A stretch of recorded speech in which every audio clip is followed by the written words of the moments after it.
Hello, everyone, and welcome back to another episode of Creating Wealth. And we have our amazing mentor, Robert Allen. How are you doing? I'm doing fantastic, Marjorie. Yeah. And today we're going to be talking about some scary type of properties. I feel like some people are scared of pre-foreclosures. So first of all, what's a pre-foreclosed home? Look, foreclosure goes through a lot of cycles before a property would be lost to foreclosure. That's kind of scary for anybody to have lost a property foreclosure. That's actually happened to me. I mean, I know what it's like over a period of time. You end up with challenging situations that you have to move through. So there's a mortgage. When you get a mortgage, you sign two documents. You sign a note, I owe you this amount of money. And the second is a collateral agreement. That means I owe you this money, and if I don't pay it back to you, you can take the collateral.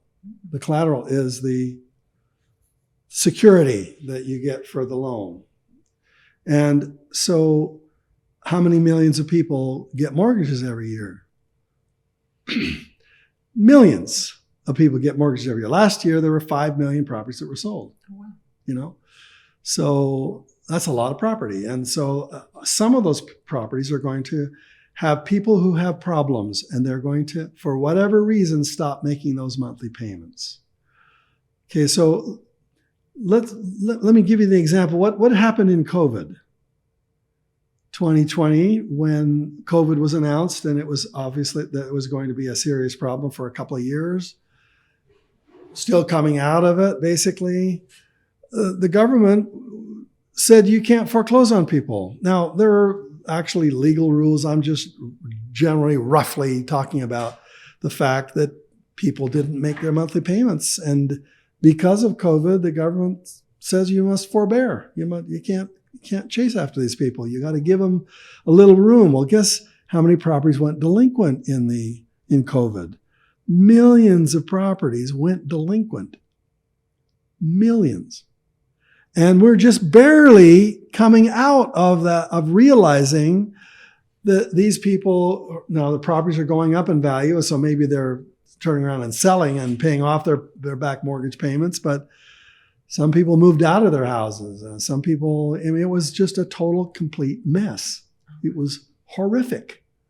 Well, as a real estate investor, if you had a lot of properties and people stopped paying rent on your houses, that would be terrible. And the banks couldn't foreclose on you. And anyway, what I'm trying to say is it was a mess, and that's good if you're an investor, because you got to say, what if I became the expert who could show people how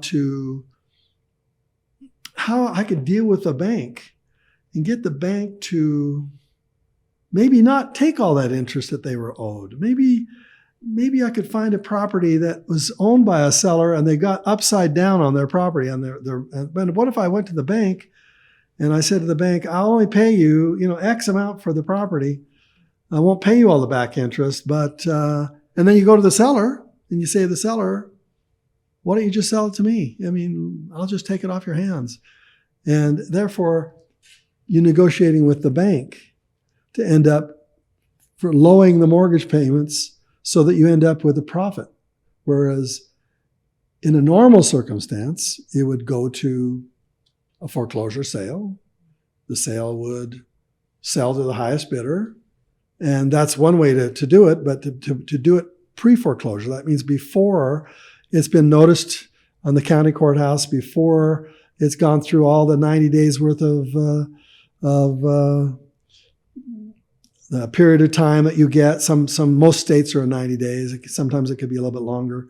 But what I'm trying to say is there's a huge opportunity here. Huge.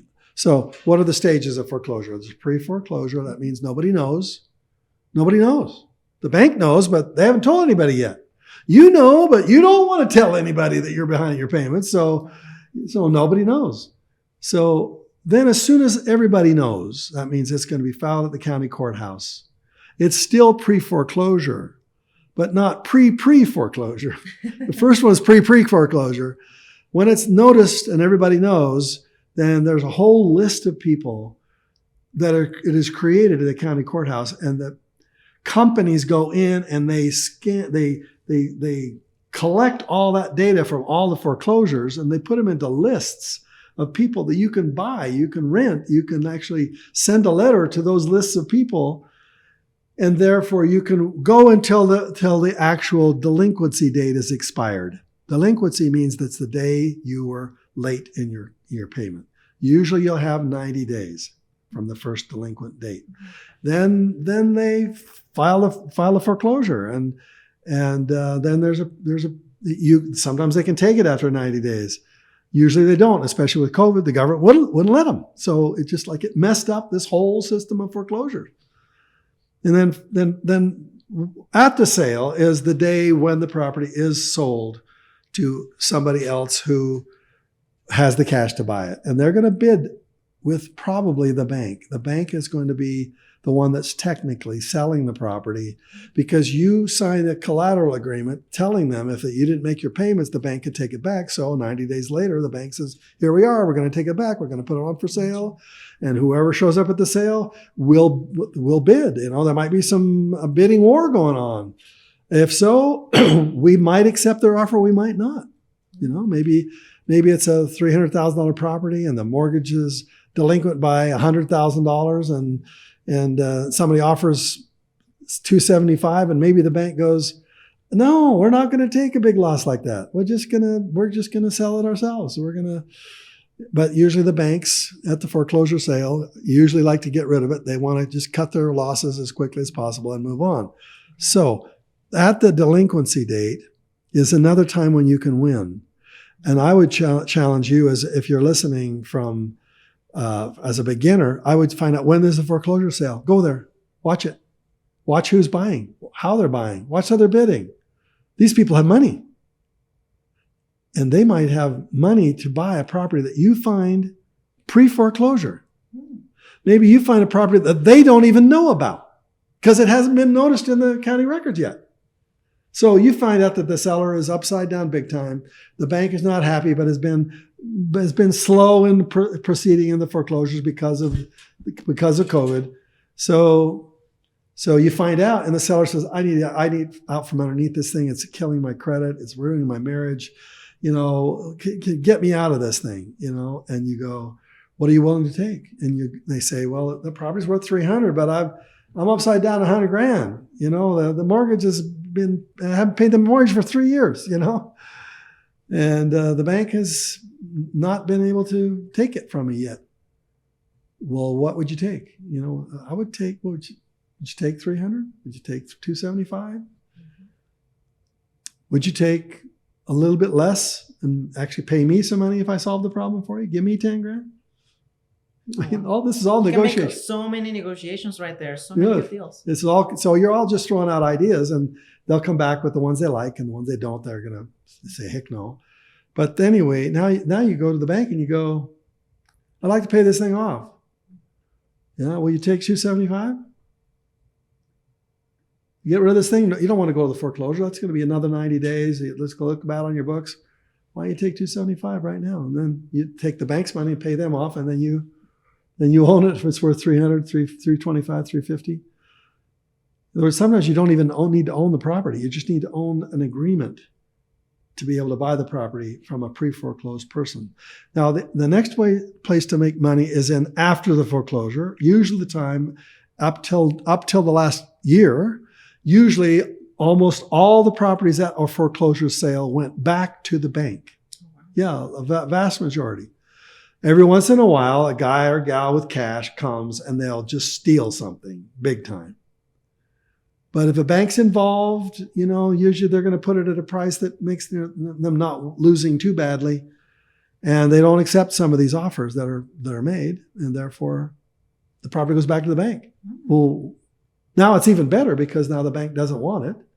So can you negotiate a better deal with me, Mr. Banker, Mrs. Banker? Can you give me a lower mortgage interest rate? Can you give me a lower down payment? I tell you what, give me one of your real bad properties, and I'll take this one too, and I'll solve two problems for you. In other words, now you're negotiating with the bank. And the funny thing is that you just turned the bank by waiting on that period in order to buy it. You just made the bank be a don't wanter. That's right. The bank becomes a don't wanter. That's awesome. Good languaging. There you go, Marjorie. Yeah, the bank becomes a don't wanter.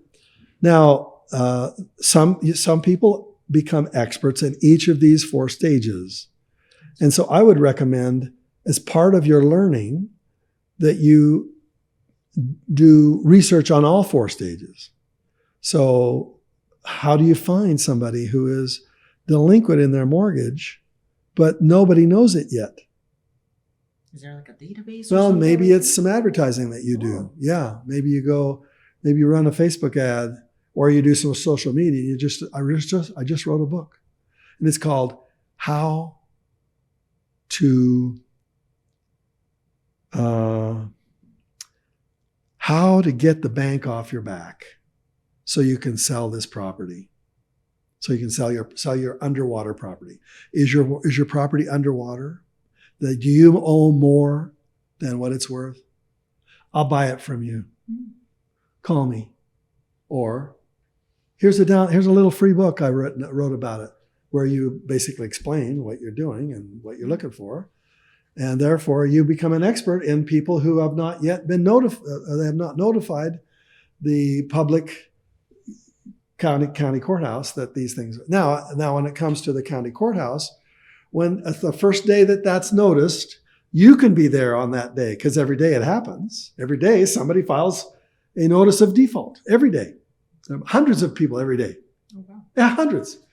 Now it's gotten less and less because we're in a seller's market, and so there are people are, trying to sell it before it gets to foreclosure. But still, they're behind, and a lot of people don't know what they're doing, and they don't know what to do, and therefore, a letter from you said, "Hey, I'm here to help solve your problem. If people have been trying to beat you down to the nothing, I'm here to make sure you come out and it's a win-win." And maybe that letter just touches them in such a way they go, "Yeah, I don't want to walk away with nothing. Is there a way that I can walk away with something?" And therefore, the letter, what you write, you become an expert in how you communicate with people who are now notified, or who are now noticing, being noticed that their property is in delinquency. Become an expert in that. How many properties do you need to buy a year? 2? You can do that. Or maybe you buy 1 a month, so that the more expert you become, the more you do. Then you're going to come to that. That's a 90-day period of time, anywhere in there. Then at the sale, how do you take advantage on the sale? You'll be one of the very few that'll actually buy a property on a foreclosure sale, because the deal will be so good you'd be crazy not to. So therefore, you got to raise the money. You got to find the money before you go to that sale. Not only are you finding deals, but you're finding money. And if you can find the money, you show up at that sale. Maybe nobody shows up that day. Maybe the person already spent their money, and it was one of the ones that was later on. It's kind of like the NFL draft. Somebody already took the property you wanted, but they later on in the draft, you were able to get the person you really wanted, right? So you become an expert in that scenario, and then you become an expert in the after the foreclosure sale scenario, or you do them all 4, and you figure whichever one comes first. You're always looking for the foreclosure opportunity. I'm just telling you that because of COVID, it really messed up a very efficient system. And now the properties are coming back on the market.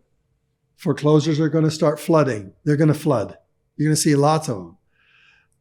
However, because of it's a hotter market, you're going to find them getting sucked up in probably one of the other stages of the foreclosure cycle. You got to be one of those people. Exactly. Yeah.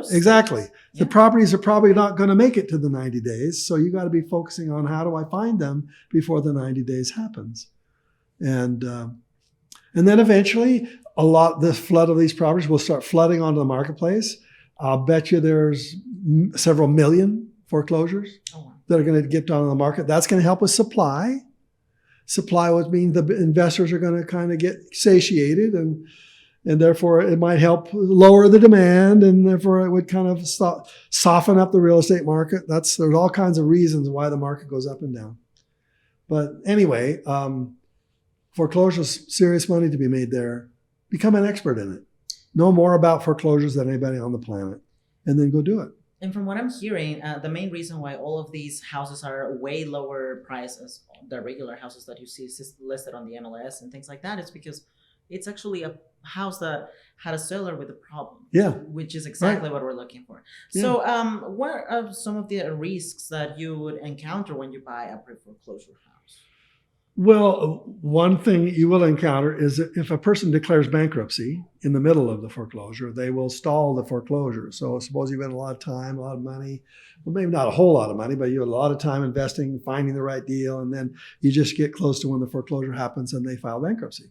Now that can't last forever. I mean, they'll have to, but it just slows it down several months, maybe a year before you can actually get into it, get through the bankruptcy option. All the same things come true about buying any property. You want to inspect it. You want to make sure that it's subject to your inspection of the property before you actually buy it. Before you can write an offer to buy it, but it's subject to. And never want to buy a property without subject to's, such as subject to the approval of my partner. Who's your partner? Whoever you can drag off the street to walk into the house with you and tell you not to buy it.